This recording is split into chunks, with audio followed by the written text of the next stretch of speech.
தமிழக சட்டமன்ற தேர்தல் நெருங்கி வரும் நிலையில் நாளுக்கு நாள் அரசியல் பரபரப்பு அதிகரித்து கொண்டே செல்கிறது. இந்த நிலையில் நேற்று சென்னையில் தேசிய ஜனநாயக கூட்டணி மாநாடு நடைபெற்றது. இதில் கட்சியின் உள்ள அனைத்து அரசியல் கட்சி தலைவர்களும் கலந்து கொண்டனர். குறிப்பாக பிரதமர் மோடி இந்த கூட்டத்துக்கு தலைமை தாங்கினார். மேலும் விஜயன் தமிழக வெற்றி கழகத்தை தேசிய ஜனநாயக கூட்டணியில் கொண்டு வருவதற்கு பல்வேறு முயற்சிகளை மேற்கொண்டு வருவதாகவும் கூறப்படுகிறது. அதற்காகத்தான் ஜனநாயகன் படத்தை வெளியிடாமல் தடுப்பதாகவும் கரூர் சம்பவம் தொடர்பாக சிபிஐ விசாரணை வளையத்துக்குள் விஜயை கொண்டு வரப்படுவதாகவும் தவேக தொண்டர்கள் கூறி வருகின்றனர். இந்த நிலையில் ஆளும் கட்சியான திமுக வீழ்த்துவதற்கு அமலாக்கத்துறையை மத்திய அரசு பயன்படுத்துவதாக திமுக தலைவர்கள் கடும் குற்றச்சாட்டை வைக்கின்றார்கள்.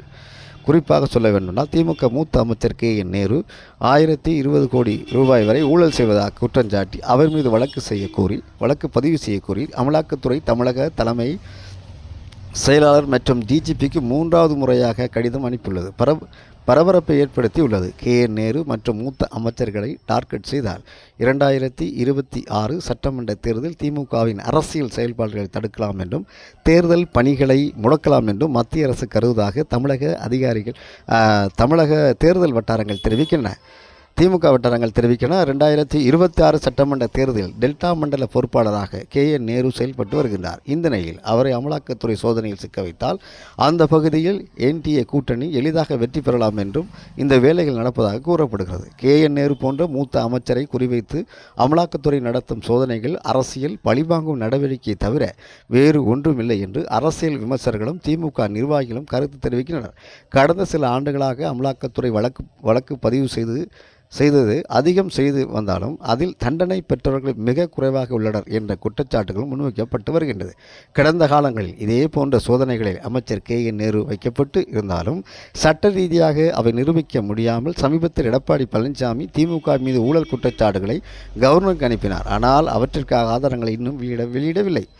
அமைச்சர் KN நேரு 1970ஆம் ஆண்டு தொடக்கத்தில் திமுகவில் இணைந்துள்ளார். கிட்டத்தட்ட 50 ஆண்டு காலமாக அரசியல் முக்கிய புள்ளியாக இருந்து வருகின்றார். 1989ஆம் ஆண்டு முதல் முறையாக லால்குடி சட்டமன்ற தொகுதியில் போட்டியிட்டு MLA-வானார்.